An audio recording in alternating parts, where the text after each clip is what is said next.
నమస్తే ఫ్రెండ్స్, నేను మీ Sravani. Welcome to Sravani's kitchen. ఈరోజు మన కిచెన్లో ఇన్స్టంట్గా చేసుకునే కొన్ని బ్రేక్ఫాస్ట్ రెసిపీస్ని మీతో షేర్ చేసుకోబోతున్నాను. అంటే అప్పటికప్పుడు బ్రేక్ఫాస్ట్లోకి ఎలాంటి ప్రిపరేషన్ లేకుండా చాలా తక్కువ టైంలోనే ఇలా మనం బ్రేక్ఫాస్ట్ చేసుకొని కమ్మగా తినేయచ్చు. ముందుగా మనం ఇడ్లీ, దోశ పిండి ప్రిపేర్ చేయనప్పుడు 10 నిమిషాల్లో అయిపోవాలంటే ఈ బ్రేక్ఫాస్ట్ రెసిపీస్ని తప్పకుండా ట్రై చేయండి. ఈరోజు చెప్పే ఈ 6 రకాల బ్రేక్ఫాస్ట్లు కూడా త్వరగా చేసేయచ్చు, చాలా బాగుంటాయి, కమ్మగా తినేయచ్చు.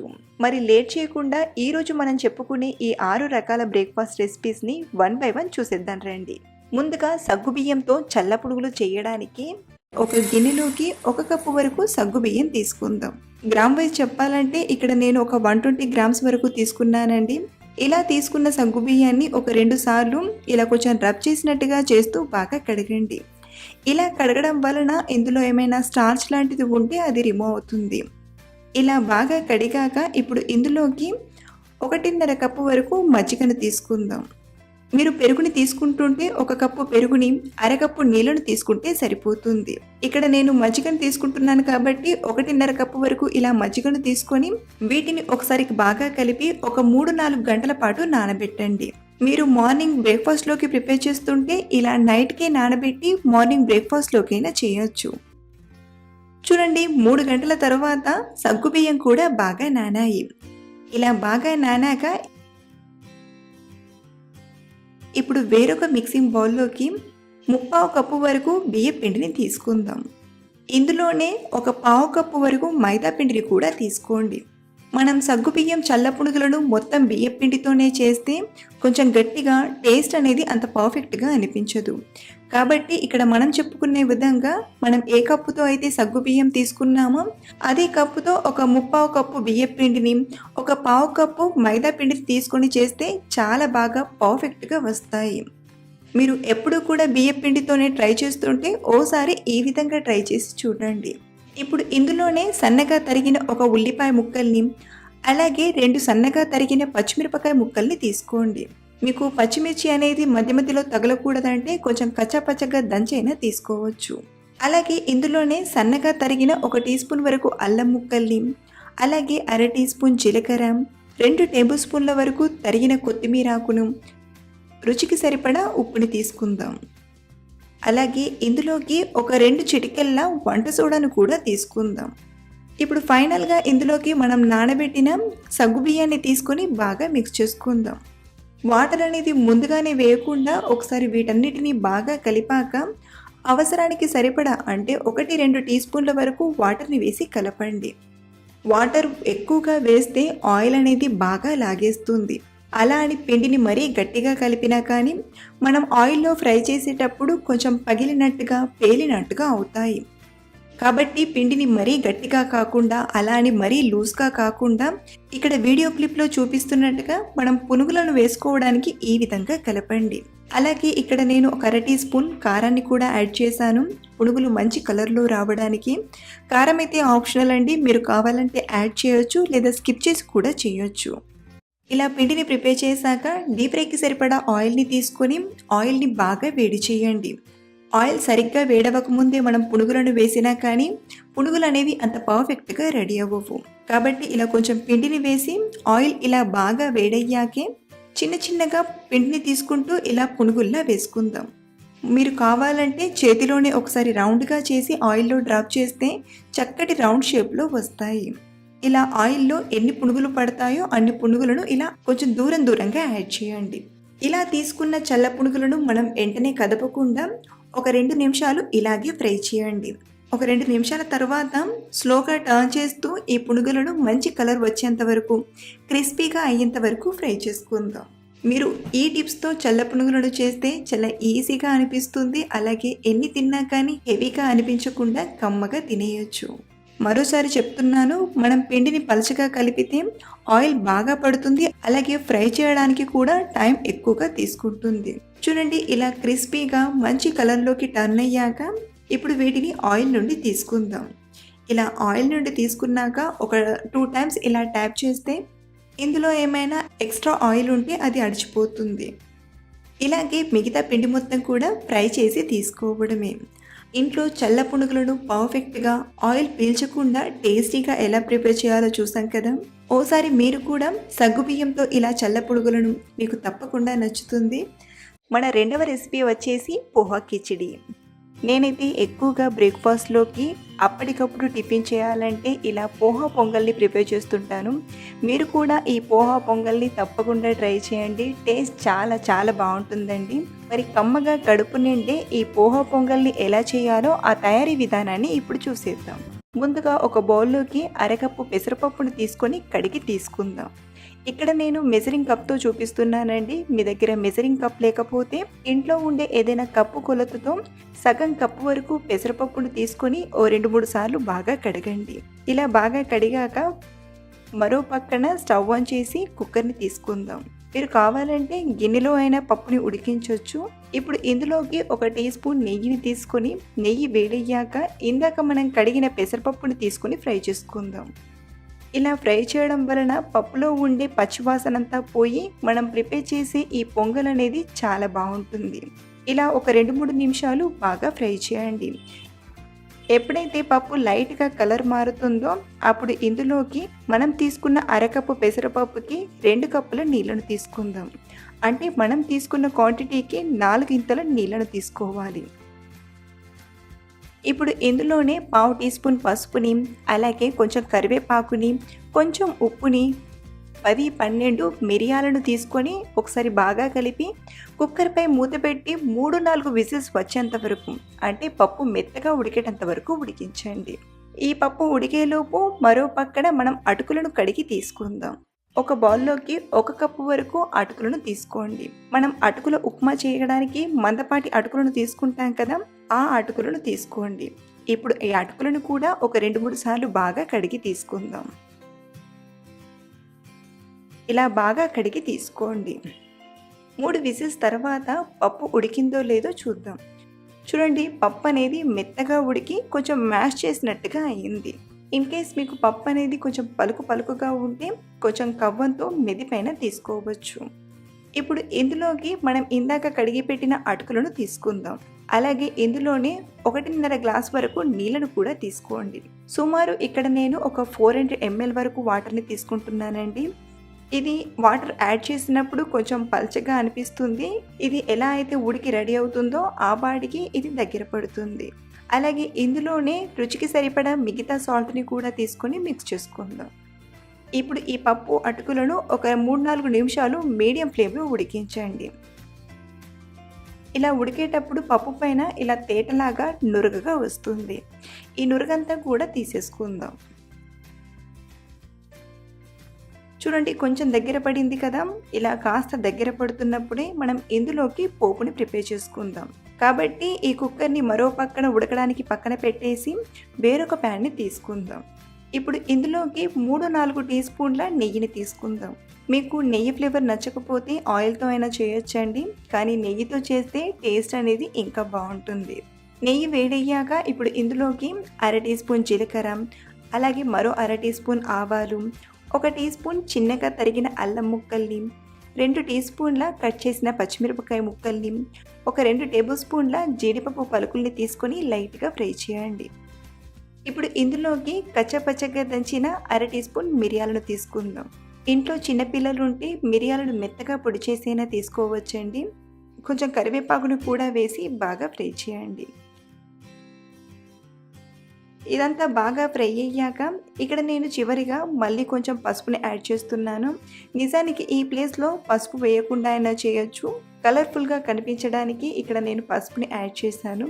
ఇలా బాగా కలిపాక ఇప్పుడు ఇందులోకి మరో పక్కన ఉడుకుతున్న అటుకులు పెసరపప్పు మిక్స్ని తీసుకుందాం. ఇలా పోపులో యాడ్ చేశాక మరో 2-3 నిమిషాలు ఉడికిస్తే ఇది దగ్గర పడి కిచిడీలా అవుతుంది. మరి ఎక్కువ దగ్గర పడేంత వరకు ఉడికించొద్దండి. ఇది కొంచెం ఇలా గంటిచారుడుగా ఉన్నప్పుడే మనం తీసుకుంటే ఇది కాస్త చల్లారాక మరి కాస్త గట్టిపడుతుంది.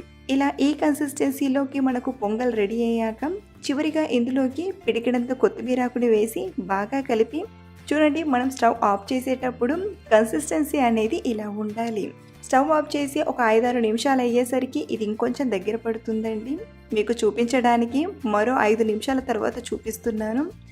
చూడండి మనకు ఈ కన్సిస్టెన్సీలో ఉంటే తినేటప్పుడు ఈజీగా తినేయొచ్చు. అలాగే టేస్ట్ కూడా చాలా చాలా బాగుంటుంది. ఇలా ప్రిపేర్ చేసిన వెణ్పొంగల్ని మనం కొబ్బరి చట్నీతో తినచ్చు, లేదా వేడివేడిగా ఇలాగే తిన్నా చాలా చాలా బాగుంటుందండి. సో ఫ్రెండ్స్, అటుకులతో కమ్మగా ఏదైనా చేయాలంటే ఓసారి ఇలా పొంగల్ చేసి చూడండి. ఇంట్లో అందరూ కూడా 100% లైక్ చేస్తారు. మన మూడవ రెసిపీ వచ్చేసి ఇన్స్టంట్ ఇడ్లీ రెసిపీ. అప్పటికప్పుడు 10 నిమిషాల్లోనే ఇలా మనం రవ్వతో సాఫ్ట్గా స్పాంజ్గా చేసుకోవచ్చు. ఇంతకీ ఈ రవ్వ ఇడ్లీని ఎలా చేయాలో ఇప్పుడు చూద్దాం. ముందుగా ఒక బౌల్లోకి 1.5 కప్పు వరకు బొంబాయి రవ్వను అంటే ఉప్మా రవ్వను తీసుకుందాం. మామూలుగా మనం 1 కప్పుతో ఇడ్లీని ప్రిపేర్ చేస్తుంటే 10-12 వరకే వస్తాయండి. అందుకే ఇక్కడ నేను మరో 1/2 కప్పు ఎక్కువగా తీసుకున్నాను. ఈ క్వాంటిటీ వచ్చేసి ఒక 3-4 సరిపోతుంది. ఇందులోకి 1 కప్పు పెరుగుని తీసుకొని మిక్స్ చేసుకుందాం. అలాగే నీళ్ళను కూడా కొంచెం కొంచెంగా వేసి బాగా కలపండి. మనం ఇడ్లీ పిండిని ఎంత చిక్కగా అయితే కలుపుతామో అలా కలపండి.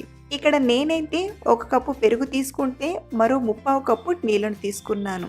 ఇలా బాగా కలిపాక ఇప్పుడు మూత పెట్టి ఒక 20 నిమిషాల పాటు రవ్వను బాగా నాననిద్దాం. ఈలోగా ఇందులోకి మంచి టేస్టీగా పల్లీ చట్నీని ప్రిపేర్ చేసుకుందాం. స్టవ్ ఆన్ చేసి ప్యాన్లోకి 1/2 కప్పు పల్లీలను తీసుకొని మంటను మీడియం ఫ్లేమ్లో పెట్టి ఒక 3-4 నిమిషాలు బాగా వేపండి. పల్లీలు ఇలా బాగా వేగాక మీరు కావాలంటే ఈ పల్లీలను వేరొక ప్లేట్లోకైనా తీసుకోవచ్చండి. ఇక్కడ నేను ఈ పల్లీలను మరో పక్కకి ఇలా అని ఒక 2 స్పూన్ల ఆయిల్ని తీసుకుంటున్నాను. ఇందులోనే ఒక 2 టీ స్పూన్ల మినపప్పుని అలాగే 4-5 ఎండుమిరపకాయలని తీసుకొని ఫ్రై చేసుకుందాం. ఎండుమిరపకాయలు అవైలబుల్లో లేనప్పుడు ఈ ప్లేస్లో కారమైన తీసుకోవచ్చండి. ఈ మినపప్పు అలాగే ఎండుమిరపకాయలు కొంచెం ఫ్రై అయ్యాక పల్లీలతో పాటు బాగా ఫ్రై చేయండి. ఇలా పల్లీలను ముందుగానే వేయించి ఆ తర్వాత ఆయిల్లో 1-2 నిమిషాలు ఫ్రై చేయడం వలన చట్నీ టేస్ట్ అనేది చాలా బాగుంటుందండి. ఇవన్నీ కూడా ఇలా బాగా ఫ్రై అయ్యాక ఇప్పుడు స్టవ్ ఆఫ్ చేసేసి ఇవి కొంచెం చల్లారాక మిక్సర్ జార్లోకి తీసుకుందాం. ఇలా మిక్సర్ జార్లోకి తీసుకున్నాక ఇందులోనే 5-6 పొట్టు తీసిన వెల్లుల్లిపాయల్ని అలాగే 1/2 టీ స్పూన్ జీలకర్ర, ఉసిరికాయంత చింతపండును, రుచికి సరిపడా ఉప్పుని తీసుకొని బాగా గ్రైండ్ చేయండి. అవసరానికి సరిపడా కొంచెం నీళ్ళను వేసి మెత్తగా గ్రైండ్ చేయండి. చూడండి, ఇలా మెత్తని పేస్ట్లా చట్నీని గ్రైండ్ చేశాక ఇప్పుడు ఈ చట్నీని ఒక బౌల్లోకి తీసుకుందాం. ఈ చట్నీలోకి పోపు కోసం ఇక్కడ నేను 2 స్పూన్ల ఆయిల్లో కొంచెం మినపప్పుని అలాగే ఆవాలను కరివేపాకును తీసుకొని బాగా ఫ్రై చేసి పోపులో వేసి కలపడమే. ఇలా ప్రిపేర్ చేసిన చట్నీని మనం ఏ బ్రేక్ఫాస్ట్లో తిన్నా చాలా అంటే చాలా బాగుంటుందండి. మనం ఎప్పుడు తినే పల్లీ చట్నీ కంటే కూడా ఇది చాలా బాగుంటుంది. మీరు తప్పకుండా ఈ చట్నీ రెసిపీని ట్రై చేసి రుచి చూడండి. సో పల్లీ చట్నీని ప్రిపేర్ చేసుకున్నాం కదా, మరో పక్కన మనం కలిపి పెట్టిన ఇడ్లీ పిండిని తీసుకొని చూడండి, పిండి బాగా నాని కాస్త దగ్గర పడింది. ఇప్పుడు మనం చేసే రవ్వ ఇడ్లీలు మంచి టేస్టీగా రావడానికి ఇందులోకి పోపుని ప్రిపేర్ చేసుకుందాం. స్టవ్ ఆన్ చేసి ప్యాన్లోకి ఒక 2 టీ స్పూన్ల ఆయిల్ని తీసుకొని ఆయిల్ వేడయ్యాక 1/2 టీ స్పూన్ ఆవాలను, 1/4 టీ స్పూన్ జీలకర్ర, 2 టీ స్పూన్ల శనగపప్పుని అలాగే మరో 2 టీ స్పూన్ల మినపప్పుని తీసుకొని ఫ్రై చేయండి. ఇవన్నీ కూడా ఇలా దోరగా ఫ్రై అయ్యాక ఇందులోనే కొంచెం కరివేపాకుని వేసి బాగా ఫ్రై చేయండి. పోపంతా ఇలా బాగా ఫ్రై అయ్యాక స్టవ్ ఆఫ్ చేసేసి ఇది కాస్త చల్లారాక పిండిలోకి తీసుకుందాం. మనం రెగ్యులర్గా చేసుకునే ప్లెయిన్ ఇడ్లీల కంటే కూడా ఇలా పోపు పెట్టి చేసిన రవ్వ ఇడ్లీల టేస్ట్ అనేది చాలా చాలా బాగుంటుందండి. రుచికి సరిపడా ఉప్పుని అలాగే మనం ప్రిపేర్ చేసే ఈ ఇడ్లీలు సాఫ్ట్ స్పాంజీగా రావడానికి 1/3 టీ స్పూన్ బేకింగ్ పౌడర్ని తీసుకుందాం. మీరు ఈ ప్లేస్లో బేకింగ్ సోడానైనా తీసుకోవచ్చు, లేదా ఎలాంటి ఫ్లేవర్ లేని ఇనోనైనా యూస్ చేయొచ్చు. అలాగే ఇందులోనే కొంచెం నీళ్ళను వేసి మనకు ఇడ్లీ పిండి ఎలా అయితే ఉంటుందో అలా మిక్స్ చేసుకుందాం. చూడండి, ఈ కన్సిస్టెన్సీలో పిండిని ప్రిపేర్ చేయండి. ఇలా పిండిని తయారు చేశాక ఇడ్లీ ప్లేట్స్ని తీసుకొని ఇడ్లీ ప్లేట్స్కి కొంచెం ఆయిల్ని అప్లై చేసుకుందాం. ఇప్పుడు దీనిలోకి మనం తయారు చేసిన ఇడ్లీ పిండిని తీసుకుందాం. మరి నిండుగా కాకుండా ఒక 3/4 వరకు తీసుకోండి. అలాగే ఇలా పిండి తీసుకున్నాక పైన ఒకసారి ఇలా నీట్గా వేలితో అనండి. దీని వలన ఇడ్లీ ఆవిరిపై ఉడికాక కూడా మంచి షేప్లో రెడీ అవుతుంది. ఇలాగే మిగతా అన్ని ప్లేట్స్కి కూడా ఆయిల్ని అప్లై చేసి పిండిని తీసుకుందాం. ఇక్కడ మనం తయారు చేసిన పిండికి 14 వరకు ఇడ్లీలు వచ్చాయి. ఇలా ప్రిపేర్ చేసిన ఇడ్లీలను ఆవిరిపై ఉడికించడానికి ఇక్కడ నేను ముందుగానే ఆవిరి గిన్నెలోకి ఒక 2 గ్లాసుల నీళ్లను తీసుకొని వేడి చేస్తున్నాను. ఇలా ఎప్పుడైతే వాటర్ బాగా వేడవుతున్నాయో అప్పుడు ఇందులోకి ఇడ్లీ ప్లేట్స్ని పెట్టి చక్కగా కవర్ చేసి ఒక 15-16 నిమిషాలు మీడియం ఫ్లేమ్లో ఉడికించండి. 16 నిమిషాల తర్వాత స్టవ్ ఆఫ్ చేసేసి ఇప్పుడు వేడిగా సర్వ్ చేసుకుందాం. ఈ రవ ఇడ్లీలు ప్లేట్కి అతుక్కోకుండా ఈజీగా వస్తాయి. ప్లేట్లోకి తీసుకుందాం. ఇన్స్టంట్గా అప్పటికప్పుడు కమ్మనైన ఇడ్లీలను అలాగే చట్నీని ప్రిపేర్ చేయాలంటే ఇలా పోపు పెట్టిన ఇడ్లీలను అలాగే పల్లీ చట్నీని ట్రై చేయండి. చాలా బాగుంటుంది. ఇంట్లో అందరూ కూడా లైక్ చేస్తారండి. సో ఫ్రెండ్స్, టుడే చెప్పుకున్న ఈ ఇన్స్టంట్ బ్రేక్ఫాస్ట్ రెసిపీ మీకు నచ్చితే ఒక లైక్ చేసి మీ ఫ్రెండ్స్కి షేర్ చేయండి. మన 4వ రెసిపీ వచ్చేసి సేమియాతో ఉప్మా. సేమియాతో చేసినప్పటికీ కూడా ఈ ఉప్మా పొడిగా చాలా బాగుంటుంది. చాలా ఈజీగా తక్కువ టైంలోనే చేసేయచ్చు. ఇంతకీ సేమియా ఉప్మా ముద్దలా కాకుండా పొడిగా పర్ఫెక్ట్గా ఎలా చేయాలో ఇప్పుడు చూద్దాం రండి. ముందుగా స్టవ్ ఆన్ చేసి ప్యాన్లోకి 2-3 టీ స్పూన్ల ఆయిల్ని తీసుకొని ఆయిల్ వేడయ్యాక 1 కప్పు సేమియాను వేసి బాగా ఫ్రై చేయండి. సేమియాను మీడియం ఫ్లేమ్లోనే బాగా ఫ్రై చేయండి. అలాగే ఇలా సేమియా ఫ్రై చేసేటప్పుడే మరో పక్కన నీళ్లను కూడా వేడి చేయడానికి పెట్టండి. నీళ్లను ఎన్ని తీసుకోవాలంటే ఒక 2-2.5 గ్లాసుడు నీళ్లను తీసుకొని వేడి చేయండి. ఇవి బాగా ఫ్రై అయ్యి ఇలా మంచి కలర్లోకి వచ్చాక పక్కన వేడి చేస్తున్న వేడి నీళ్లను ఈ సేమియాలోకి యాడ్ చేసుకుందాం. ఇందులో నీళ్లు వచ్చేసి ఇంత వేయాలని ఏమీ లేదు, కాస్త నీళ్ళు ఎక్కువైనా ఏం కాదు. ఒక 2-3 నిమిషాలు ఈ సేమియాను ఉడికించుకుందాం. 2-3 నిమిషాల తర్వాత సేమియాను ఇలా చేతిలోకి తీసుకొని చూస్తే జస్ట్ ఇలా కొంచెం సాఫ్ట్గా అయితే చాలు, మరీ ఎక్కువ సాఫ్ట్ కూడా ఉడికించకండి. ఇప్పుడు ఈ సేమియాను ఫటాఫట్గా స్ట్రెయినర్లో వేసి వడగట్టి ఎక్స్ట్రా నీళ్లను ఫిల్టర్ చేసుకుందాం. ఇప్పుడు సేమియాను ఇలా జాలికంటిలోనే వదిలేసి మిగతా ప్రాసెస్ని చూద్దాం. మళ్ళీ ఇదే ప్యాన్లోకి ఒక 2 టేబుల్ స్పూన్ల నెయ్యిని తీసుకుందాం. మీకు నెయ్యి ఫ్లేవర్ ఇష్టం లేకపోతే నెయ్యి ప్లేస్లో ఆయిల్ని కూడా తీసుకోవచ్చు. నెయ్యి వేడయ్యాక 2 టేబుల్ స్పూన్ల పల్లీలను వేసి మీడియం ఫ్లేమ్లో బాగా ఫ్రై చేయండి. ఇవి ఇలా బాగా ఫ్రై అయ్యాక వీటిని ఒక ప్లేట్లోకి తీసుకుందాం. ఇప్పుడు ఇదే నెయ్యిలో 1/2 టీ స్పూన్ ఆవాలను, 1/2 టీ స్పూన్ జీలకర్ర, అలాగే కట్ చేసిన ఉల్లిపాయ ముక్కలు, 2 టేబుల్ స్పూన్ల సన్నగా తరిగిన క్యాప్సికం ముక్కలు, 2 సన్నగా తరిగిన పచ్చిమిరపకాయ ముక్కలు వేసి ఫ్రై చేయండి. అలాగే ఇందులోనే 2 టేబుల్ స్పూన్ల ఫ్రోజన్ బఠానీని యాడ్ చేసుకుందాం. మీరు ఒకవేళ ఫ్రెష్ బఠానీ యూజ్ చేయాలనుకుంటే ఉడికించి తీసుకోండి. ఫ్రోజన్ బఠానీ తొందరగా ఉడుకుతుంది. అలాగే ఇందులోనే కొంచెం కరివేపాకును కూడా వేసి కలిపి మూతపెట్టి 4-5 నిమిషాలు లో ఫ్లేమ్లో ఉడికించండి. మసాలాలు మాడిపోకుండా మధ్యలో ఓసారి కలిపి మళ్ళీ మూత పెట్టి ఉడికించండి. 4 నిమిషాల తర్వాత బఠానీ సాఫ్ట్గా అయ్యింది. ఇప్పుడు ఇందులోకి చిటికెడంత పసుపుని వేసుకుందాం. ఈ సేమియా ఉప్మాలో పసుపు పూర్తిగా ఆప్షనల్ అండి. అలాగే రుచికి సరిపడా ఉప్పు వేసి బాగా కలపండి. ఇప్పుడు ఇందులోకి ఉడికించిన సేమియాను వేసి కలపండి. అలాగే టేస్ట్ కోసం అరచెక్క నిమ్మరసాన్ని కూడా తీసుకుందాం. మీకు సేమియా ఉప్మాలో పులుపు ఇష్టం లేకపోతే లెమన్ని కూడా స్కిప్ చేయొచ్చు. అలాగే ఫ్రై చేసిన పీనట్స్ని కూడా వేసి బాగా కలపండి. స్టవ్ ఆఫ్ చేస్తే సరే, ఎంతో టేస్టీగా నోరూరించి సేమియా ఉప్మా రెడీ అయిపోయింది.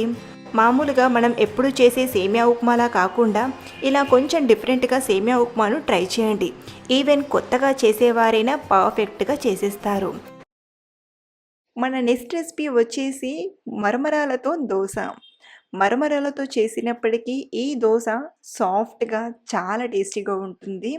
అలాగే ఇందులోకి మంచి టేస్ట్గా చట్నీని కూడా చూపించబోతున్నాను. ముందుగా ఒక బౌల్లోకి 2 కప్పుల వరకు మురుమురాలను తీసుకోండి. కొందరు వీటిని మరమరాలు అంటారు, నేనైతే వాడకంగా మురుమురాలనే అంటానండి. ఇందులోకి ఇలా నీళ్ళను తీసుకొని ఒకసారి నీళ్లు పట్టేలా ఇలా కలపండి. ఇలా కలిపాక ఒక 10-15 నిమిషాల పాటు వీటిని నానడానికి పక్కన పెట్టండి. ఇప్పుడు వేరొక బౌల్లోకి 1 కప్పు బొంబాయి రవ్వను తీసుకోండి. అంటే మనం తీసుకున్న 2 కప్పుల మురుమురాలకి సగం క్వాంటిటీతో 1 కప్పు బొంబాయి రవ్వను తీసుకోవాలి. ఇందులో సగం అరకప్పు పెరుగుని తీసుకొని మిక్స్ చేసుకుందాం.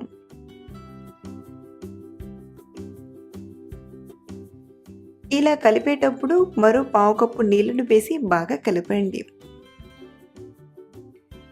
చూడండి, ఈ కన్సిస్టెన్సీలో ఇలా కలిపి ఈ రవ్వను కూడా ఒక 10-15 నిమిషాల పాటు నానడానికి పక్కన పెట్టండి. ఇవి నానేలోపు దోశల్లోకి మంచి టేస్టీగా చట్నీ ప్రిపరేషన్ని చూద్దాం. స్టవ్ ఆన్ చేసి ప్యాన్లోకి 1 టేబుల్ స్పూన్ ఆయిల్ని తీసుకొని ఆయిల్ వేడయ్యాక 1 టేబుల్ స్పూన్ పచ్చిశనగపప్పుని 1 టీ స్పూన్ మినపప్పుని తీసుకొని ఫ్రై చేయండి. అలాగే ఇందులోనే 1 టీ స్పూన్ ధనియాలను కూడా తీసుకొని ఫ్రై చేయండి. ఇవిలా దూరగా ఫ్రై అయ్యాక 1 కట్ చేసిన ఉల్లిపాయ ముక్కల్ని, కొంచెం కరివేపాకు, చిన్న అల్లం ముక్కను తీసుకొని ఫ్రై చేసుకుందాం. ఉల్లిపాయలు మనం ఎక్కువగా ఫ్రై చేయాల్సిన పని లేదండి. ఇలా లైట్గా ఫ్రై అయ్యాక 1 కప్పు వరకు లేదా ఒక 3 టమాటాలని తీసుకొని ఇలా కట్ చేసి తీసుకోండి. అలాగే ఇందులోనే 1-2 టీ స్పూన్ల చింతపండును కూడా తీసుకోండి. ఇక్కడ నేను కారం యూస్ చేస్తున్నానండి. మీరు కావాలంటే ఒక 4-5 ఎండుమిరపకాయలైనా తీసుకోవచ్చు. అలాగే రుచికి సరిపడా ఉప్పుని కూడా తీసుకొని కలపండి. మీరు కావాలంటే ఇదే టైంలో 1 టీ స్పూన్ బెల్లమైనా తీసుకోవచ్చు. బెల్లం తీసుకున్నా చాలా బాగుంటుంది. ఇలా కలిపాక ఇప్పుడు మూత పెట్టి ఒక 2 నిమిషాలు లో ఫ్లేమ్లో ఉడికించండి. మనం తీసుకున్న ఉల్లిపాయలు అలాగే టమాటా అనేది మరీ ఎక్కువగా ఫ్రై చేయకుండా ఇలా దూరగా ఫ్రై చేస్తే సరిపోతుంది. 2 నిమిషాల తర్వాత స్టవ్ ఆఫ్ చేసేసి ఇవి కొంచెం చల్లారాక మిక్సర్ జార్లోకి తీసుకుందాం.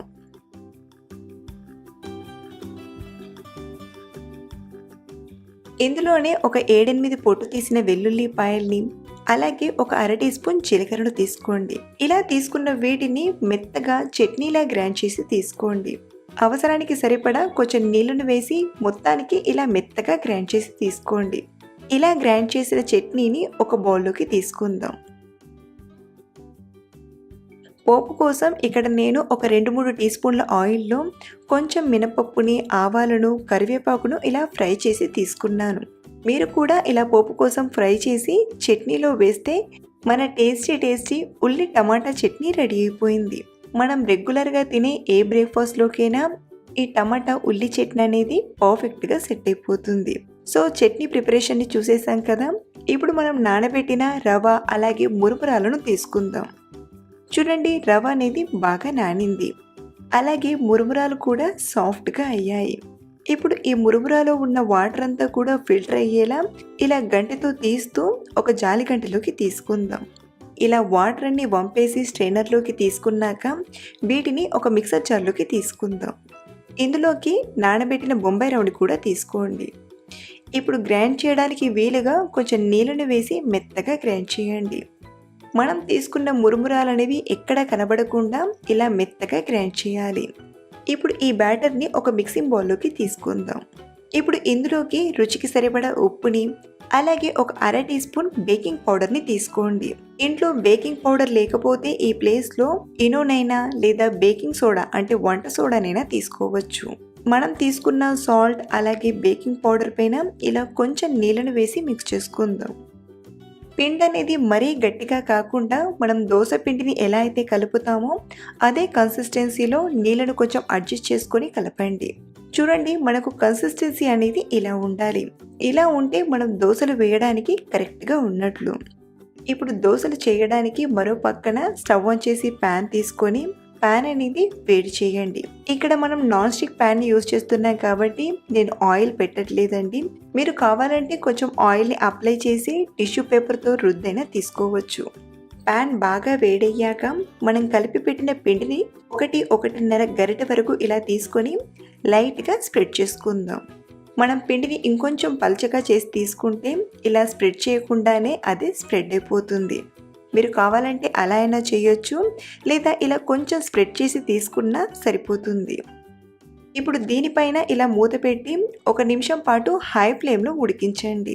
దీని వలన ఈ దోశ అనేది స్టీమింగ్ పై ఉడికినట్టు పైన కూడా తడి లేకుండా బాగా ఉడుకుతుంది. 1-2 నిమిషాల తర్వాత మూత తీసి చూస్తే మనకు దోశ ఫ్రై అయిందో లేదో తెలుస్తుంది. కింద భాగం ఇలా మంచి కలర్లోకి వచ్చాక ప్లేట్లోకి తీసుకోవడమే. మీకు ఇలా స్పాంజీ దోశ కాకుండా క్రిస్పీ దోశ చేయాలనుకుంటే కొంచెం ఆయిల్ని పెట్టి ఇలా టిష్యూ పేపర్తో రుద్ది మరో 2 గరిటెలు పిండి తీసుకొని మనం నార్మల్గా దోశను ఎలా అయితే చేస్తామో ఇలా సర్కిల్గా తిప్పుతూ చేస్తే నార్మల్ దోశలానే ఈ దోశ కూడా క్రిస్పీగా వస్తుంది. ఇలా తీసుకున్న దోశను మంటను మీడియం ఫ్లేమ్లో పెట్టి కాల్చండి. మీరు కావాలంటే ఆయిల్ని అప్లై చేసి కాల్చచ్చు, లేదా ఈ దోశను కూడా ఆయిల్ ఫ్రీగా కూడా కాల్చి తీసుకోవచ్చు. ఇక్కడ నేను ఈ క్రిస్పీ దోశకు కొంచెం ఆయిల్ని అప్లై చేస్తున్నాను. ఇలాగే మనం పిండి మొత్తం కూడా మనకు నచ్చినట్లుగా ముందు చెప్పుకున్నట్లుగా స్పాంజీ దోశలా చేసుకోవచ్చు, లేదా సెకండ్ చూపించినట్టుగా క్రిస్పీ దోశలా అయినా చేయొచ్చు. ఇంట్లో వారి ఇష్టానికి అనుగుణంగా మనం ఈ ఒక్క పిండితోనే 2 రకాలుగా చేయొచ్చు. ఇలా చేసిన దోశలు ఇంట్లో అందరూ కూడా ఇష్టపడతారు. రుచి కూడా చాలా చాలా బాగుంటుంది. మీరు కూడా తప్పకుండా ట్రై చేయండి. మీ ఇంట్లో వాళ్ళు కూడా చాలా బాగా ఇష్టపడతారు. మన లాస్ట్ రెసిపీ వచ్చేసి కార్న్ దోశ. మంచి హెల్దీగా ఇన్స్టెంట్గా దోశ చేయాలంటే ఇలా కార్న్ దోశను ట్రై చేయండి, చాలా బాగుంటుంది. ముందుగా కార్న్ దోశ చేయడానికి ముందుగా మొక్కజొన్నల్ని ఒలిచి తీసుకోండి. ఇక్కడ నేను స్వీట్ కార్న్ని తీసుకున్నాను కదా, మీరు ఈ స్వీట్ కార్న్ ప్లేస్లో నార్మల్ మొక్కజొన్నలనైనా లేదా ఫ్రోజన్ మొక్కజొన్నలతో చేసిన ఈ దోశలు బాగా వస్తాయి. ఇక్కడ నేనైతే ఇలా ఫుల్ కప్ మొక్కజొన్నల్ని తీసుకున్నాను.